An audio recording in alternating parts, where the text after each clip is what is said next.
met almost 11 years ago, and we got married about 5 years ago. And we got married, part of our vows were that we felt like we had just gotten this incredible opportunity in life, and we didn't do anything to earn it. We just got this opportunity to have this great love. It's been a wild ride. A lot has happened in the last year and a half since Carter's been formally diagnosed. I started losing things. One of my sisters started, I couldn't think of her name for that. And that's when I knew that something was really big.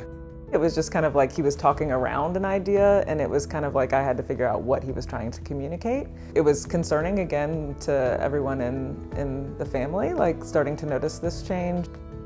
Then I found out I couldn't read books anymore. They were just too hard for my brain to do it. And I mean, that's probably how it all started. He also was getting a little bit more withdrawn, like wasn't comfortable in these family settings, where we were having like a family party or something. Did I come up with that? You did come up with that.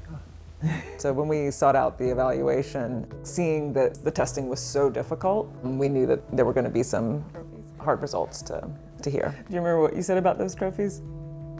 I was 58 when I was diagnosed. Terrible. Yeah, that's a tough one.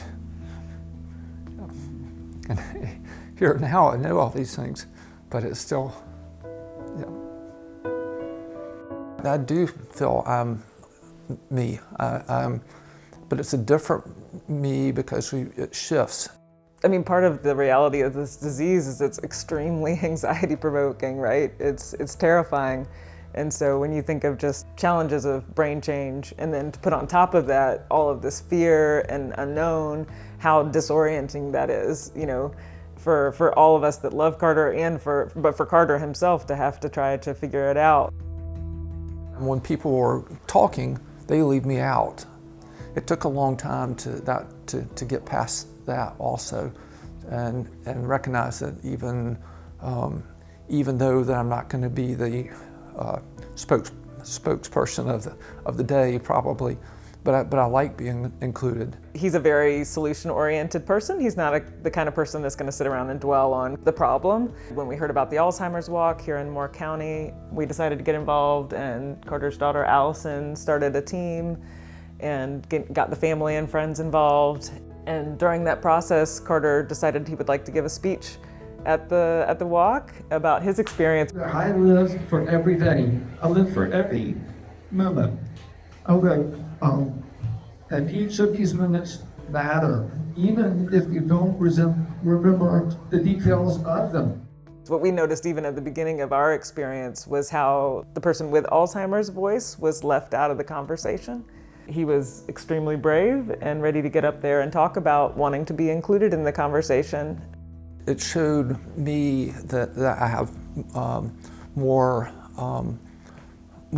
ways that I can talk with this, and it made me feel like everybody was listening at that point, and it was kind of very quiet, and I kind of I could feel that they were feeling what I was feeling. I certainly wasn't ready to let go of Carter. It was a really scary time. A lot of stories you hear about Alzheimer's is everyone preparing for the worst.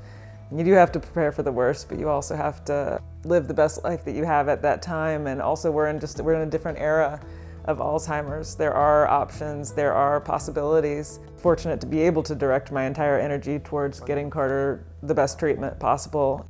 We still recognize that we don't know where this is going to go, but we just try to enjoy every day and seek out all the possibilities for giving Carter the best quality of life possible for as long as possible. And as long as you can stand me. Part of our vows were that we would show thanks for it, every day. And so again, not everybody gets these opportunities to have a love like ours, and we're just grateful for whatever we get. We're finding love is very important to us, and without Cate, I don't know what I would do.